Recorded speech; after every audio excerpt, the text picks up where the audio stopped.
কোষ ভাবছে। মা এসে নিয়ে বললেন যে কোষ। কোষ বললেন আমি সব দেখেছি,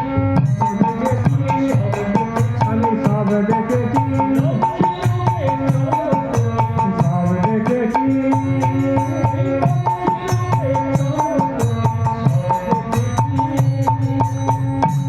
এক আঁচল সার পদ্ম নিয়ে কোষ রামের কাছে এসে নিয়ে বললেন যে প্রভু। প্রভু বললেন এলি পেয়েছি।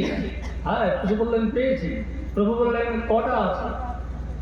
কোষ বললো আমাদের কোনো অভাব আছে যে আমরা ডুবে রাখবো?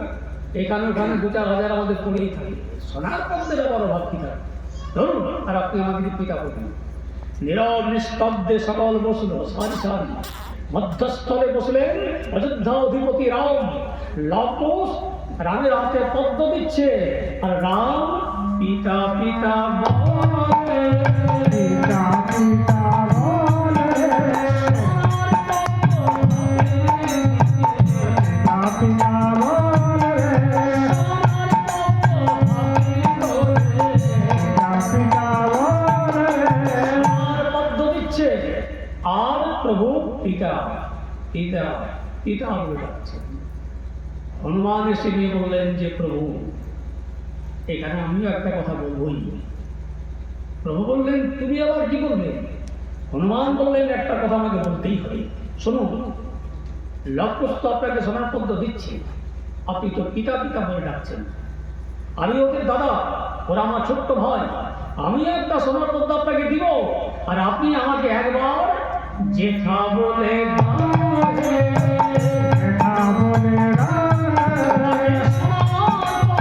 জেঠা বলে ডাকে,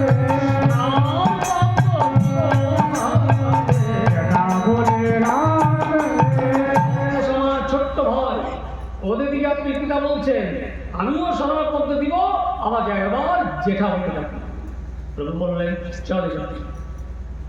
লবকুশকে প্রভু বললেন যে শোনো, কত শত শতবার আমি তোমাদেরকে পিতা বললাম, তোমরা একটিবার আমাকে পিতা বলো। কোষ বললেন হে কৃপানিধন পিতা, লক্ষ্মণ যিনি লঙ্কাতে শক্তিশালী পড়েছিল, আপনি কি বলে জনগণকে বুঝাইছিলেন মনে আছে?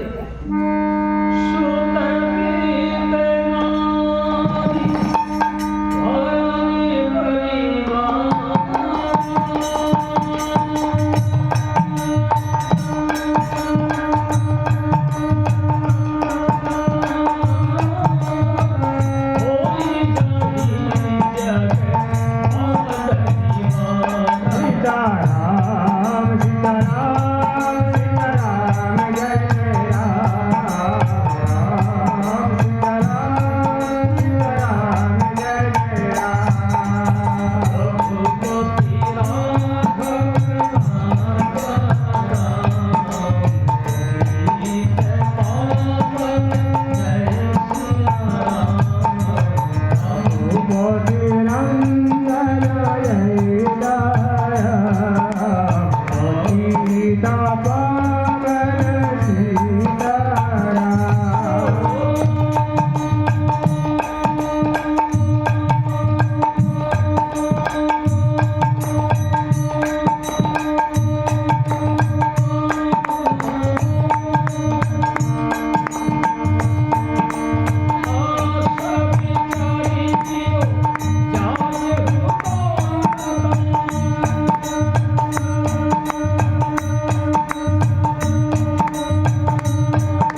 বলেছেন, আপিতে বলেছেন। মা বললেন যে হে পার্বতী, তার নয়নের মণিকোষ যখন জানাই দিল, তখন প্রজাবৎসরকার কৃপা সিন্ধু প্রভু রামমা কি করলেন, তার সখা বিভীষণ, সুগ্রীব, সাধু ভাই ভরত, বীর সৈন্যকে জানালেন যে লক্ষণকে যখন অজ্ঞান অবস্থায় দেখলেন, তখন প্রভু আমার বিভ্রান্ত হয়ে গেলেন। প্রভু রামচন্দ্র আমার বিকট চিৎকার করে মত্তমাতুঙ্গ সদৃশ্য করিলেন সভা থেকে। লক্ষণের কাছে এসে লক্ষণের দেহকে কোলে তুলে কাঁদতে কাঁদতে প্রভু এসে রথে বসলেন, যুদ্ধের ঘোষণা করলেন, যুদ্ধের আদেশ করলেন। যাদের ইচ্ছা ছিল না যুদ্ধে, তারা বাধ্য হলো। তবে এই যুদ্ধ বেশিক্ষণ নয়, কেন? যার ইচ্ছার বিরুদ্ধে জগতের গাছের পাতাও নড়ে না, তিনি হলেন আমার কৃপাময় রাম। বাবা বলছে যে হে পার্বতী, যার ইচ্ছার বিরুদ্ধে জগতের গাছের পাতার একটা নড়ে না, তিনি হলেন আমার গুরুদেব, তিনি হলেন আমার ইষ্টদেব, তিনি হলেন আমার কৃপা নিধান রাম। রামচন্দ্রের পূর্ণ কৃপা দৃষ্টি লবকুশকে দিলেন। অল্প সময়ের মধ্যে লবকুশের একটা বাণে রামের সমস্ত বীর সৈন্য বন্দী হয়ে পড়ল। বন্দী যখন হলো সবাই, হনুমানের কাছে এসে নিয়ে লবকুশ দাঁড়ায় বললেন যে তুমি বন্দী হবে কিনা? হনুমান বললেন যে মায়ের সম্মান রাখার জন্য, অশিক্ষিতদের শিক্ষা দেওয়ার জন্য, মায়ের সতীনাম প্রচার করার জন্য আমি বন্দী হব নিজে। জয় সতীমা জনকীর জয় বলে হনুবন্দী হল। জাম্বুবানকে নিলেন কুশ, হনুমানকে লব এনে নিয়ে যখন নিয়ে আসছে, তখন রামচন্দ্রের কাছে দাঁড়ায় বললেন যে প্রভু, তোমাকে তো বন্দী হতে হবে। তাই শ্রী রামচন্দ্র আমার বন্দী হলেন কিভাবে? ভক্তি দোলায় বন্দী হলো,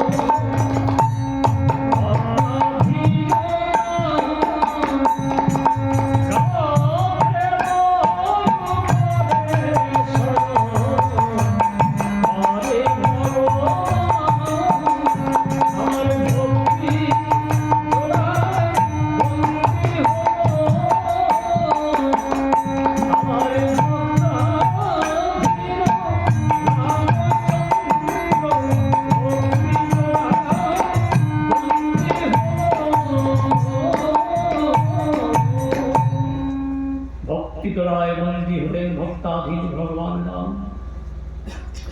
রাক্ষসী এসে মা সীতাকে বললেন যে মা, দেখো কত বড় বানর আর ভল্লুক এনেছি। এত বড় বানর আর এত বড় ভল্লুক তুমি দেখেছো? হলুর হাতে বন্দি, হলুর হাতে বন্দি দেখে মা আমারে কাঁদিতে কাঁদিতে, লঙ্কায় আমি তোমাকে বর দিয়েছিলাম, বন্দী হবে না তুমি, তুমি বন্দী হবে, তাহলে কি আমি অসতী নারী? হনুমান বলেন যে মা, এদের কি শক্তি আছে যে আমাকে বন্দী করবে? মা, ওই অশিক্ষিত মানুষদের শিক্ষা দেওয়ার জন্য, তাদের এই চেতনা চৈতন্য দেওয়ার জন্য আমি বন্দী হয়েছি, তুমি বন্দী মুক্তি করো। মন্ত্রী জাম্বুবান হনুমানের বাঁধা খসায়ে মা বললেন, আমি আর এই পাপ দেহে প্রাণ রাখবো না, চন্দন কাঠের চিতা তৈরি করো, চিতার আগুনে ঝাঁপ দিয়ে আমার পাপ জীবন ত্যাগ করি। মায়ের আদেশ কাটতে না পেরে চন্দন কাঠের চিতা তৈরি করে দিলেন হনুমান। সেই চিতাতে আগুন জ্বেলে দিল। চিতার আগুনে সীতা যখন ঝাঁপ দিলে চিত্রকূট পর্বতে অন্তরে জেনে মহামুনি বাল্মীকি মনের গতিতে ছুটে এসে সীতার কাছে বললেন যে মা, এখনো ত্রেতা বাকি আছে। মুনির চরণে সীতা প্রণাম করে বললেন যে প্রভু, আপনি যে অস্ত্র শিক্ষা দিলেন আমার লবকুশকে, লবকুশ জামাকে বিধবা সাজালো, লবকুশ জামাকে বিধবা সাজালো। স্বামী মদ মৃত আমি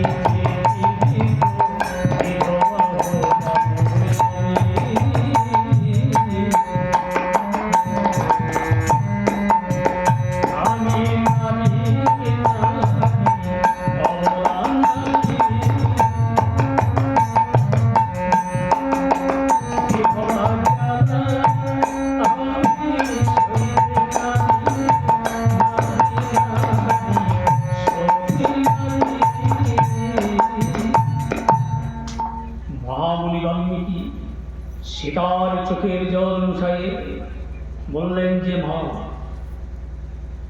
রামনাথ জন্মিবার 7,000 বছর আগে রামায়ণ আমি লিখেছি। রামায়ণ আমি এটা কোথাও লিখি না যে তুমি বিধবা হবে। রামায়ণের কথা এটা কোথাও উল্লেখ নাই যে তুমি বিধবা হবে। পূর্বে সূর্য পশ্চিমে উদয় দিতেও পারে, বেদ বন্ধ হয়ে যেতেও পারে, বরফের থেকে আগুন বাহির হতেও পারে, মাছির থেকে হিমালয় পর্বত উড়ে যেতেও পারে, কিন্তু তুমি কোনোদিনই বিধবা হবে না। সীতা করজোর করে বললেন যে প্রভু, এই বিধবা জ্বালা যে আমি সইতে পারছি না, কারণ আপনি তো জানেন আকাশেতে নাই চন্দ্র,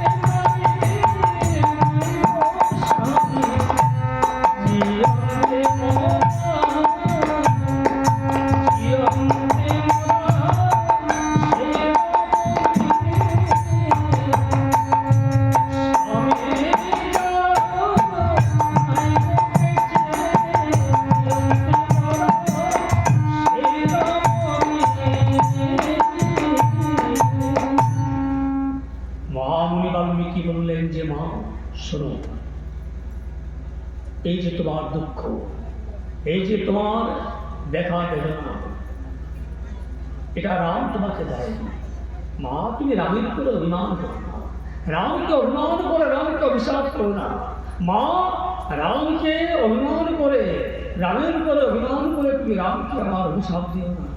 এই দুঃখ, এই কষ্ট, এই যে তোমার চোখের জল, তোমার পদ দেখতে পেত না চন্দ্র সূর্য, আজ তোমাকে আমার আশ্রমে, মা গো, এই যে কষ্ট, এইটা তোমাকে রাম দেয়নি। শোনো মা, রামনাথ জন্মিবার 7,000 বছর আগে আমি রামায়ণ লিখছিলাম। একটি সত্য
এসে অযোধ্যাতে নাম হলো রাজা, পৃথিবীর মহারানী হলো সীতা। এখানেই আমি রামায়ণের সমাপ্ত করেছিলাম। এখানেই এতদূর পর্যন্ত রামায়ণ লিখে রামায়ণের সমাপ্ত করে দিয়েছিলাম। দিন গেল, রাত গেল, মাস গেল, বছর গেল, অনেক অনেক দিন গত হলো। শয়ন করে আছি আমি রাত্রি 2য় প্রহরে। এক পরমা সুন্দরী যুবতী পিছদেশে এলাই কেশ রাশি, বিদ্যুতের মতো যার রঙ্গের জ্যোতি, কোকিলের মতো কণ্ঠের সুরে এসে আমারই কাছে রাত্রি 2য় প্রহরে। নীরব নিস্তব্ধ চারিদিক জনশূন্যহীন নিদ্রায় ছিলাম আমি, সেই সরসে এসে ডাকলো আমাকে, জাগো মনি, জাগো জাগো মনি, ঘুমোনি কেন মনি, জাগো জাগো মনি, ঘুমোনি কেন মনি।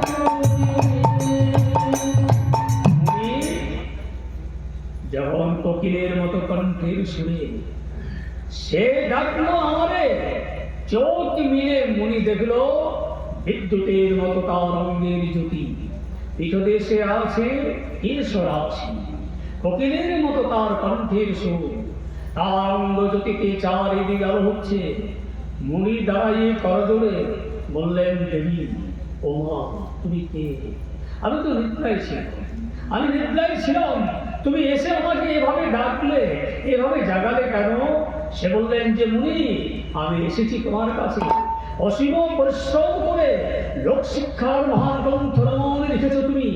মানব সমাজের শিক্ষা, চেতনা, চৈতন্য, মানব সমাজের মুক্তি এতে এখন তোমার অশুদ্ধ অসম্পূর্ণ আছে, তাই এসেছি তোমার কাছে।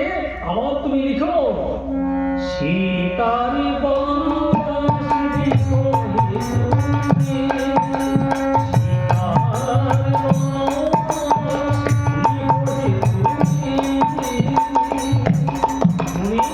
আরো লিখো, সীতার বনবাস। মুনি বলল, না, পৃথিবীর মহারানী সূর্যবংশের কুলবধূ সীতা কত না কষ্ট পেল 14 বছর বলে, তাকে আর বলে এটা তো আমি লিখবো না, আমি লিখতে ছিলাম না। সেই ষোড়শী আমার হাতে ধরে, আমার হাতে যখন ধরলো, শক্তিহীন হলাম আমি, লিখাই দিল সীতার বনবাস। তারপরে সে হাসতে হাসতে বলল যে মুনি, আমি যে তোমাকে লিখালাম, আমি যে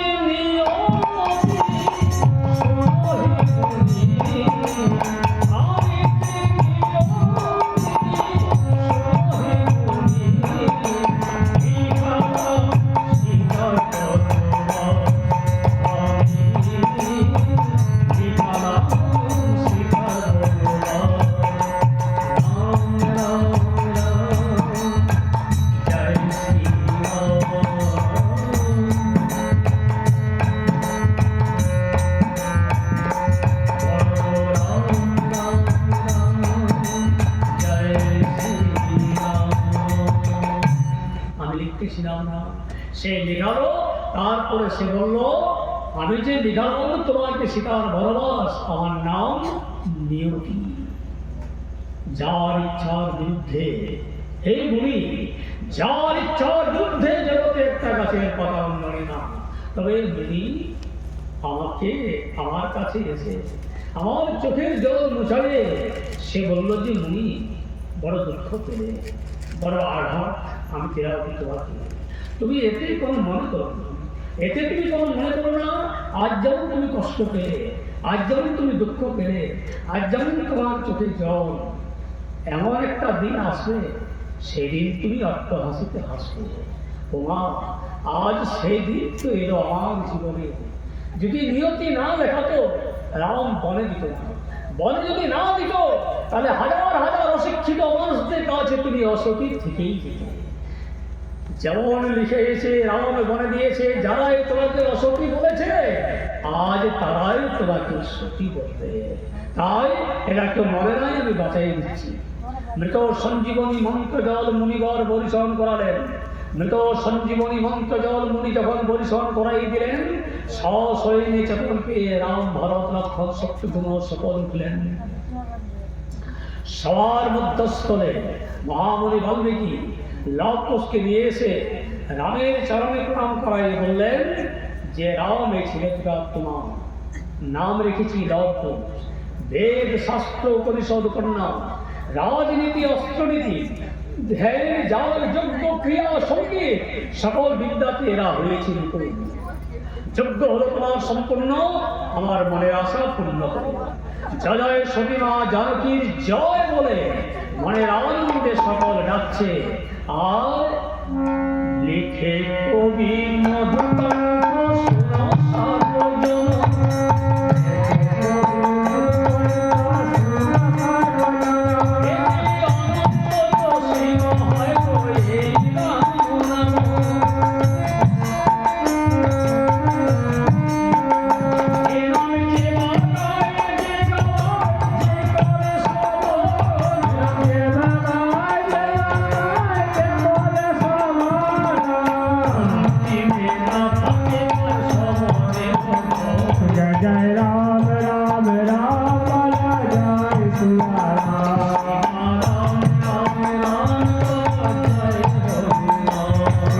राम राम राम बोला जाए हनुमान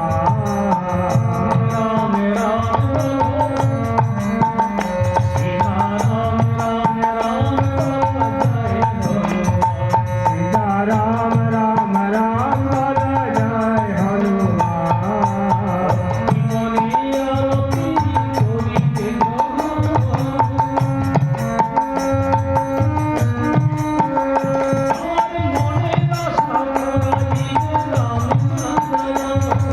मोले रसा मिलाए राम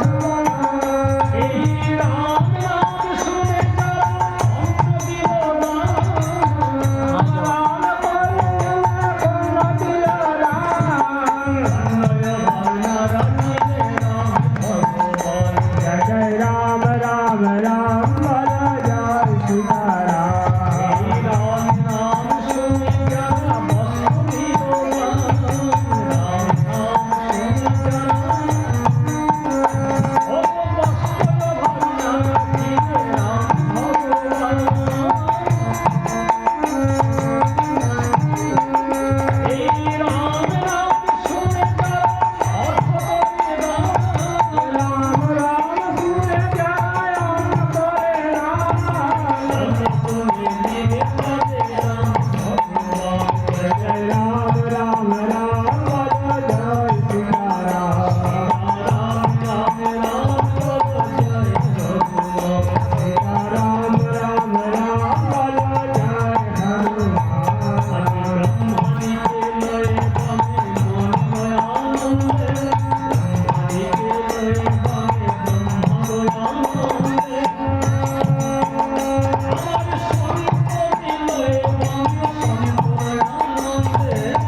Radhe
সকল জীবের মঙ্গল করার জন্য গ্রামবাসীর মঙ্গলার্থে এই কলিযুগের অশ্বমেধ যজ্ঞ রাম নাম পঞ্চম দিবসীয় রাম নাম যজ্ঞের যাওজন আজ তার বিশ্রাম। ভগবান শ্রী রামচন্দ্রের কাছে প্রার্থনা করি ভক্তাধীন ভগবান যেন ভক্তদের মনের আশা পূর্ণ করেন, আনন্দে শান্তিতে কুশলে যেন রাখেন, রামচরণে যেন সুমতি ভক্তি হয়। প্রেম সহিত বলুন সীতাপতি রামচন্দ্র ভগবান কি জয়। রাধে রাধে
ভক্তবৃন্দগণ এবং ভক্তিমতী মায়েরা, ভক্তাধীন ভগবান শ্রী রামচন্দ্রের নাম সংকীর্তন যে আপনারা এখন বসে বসে শুনলেন।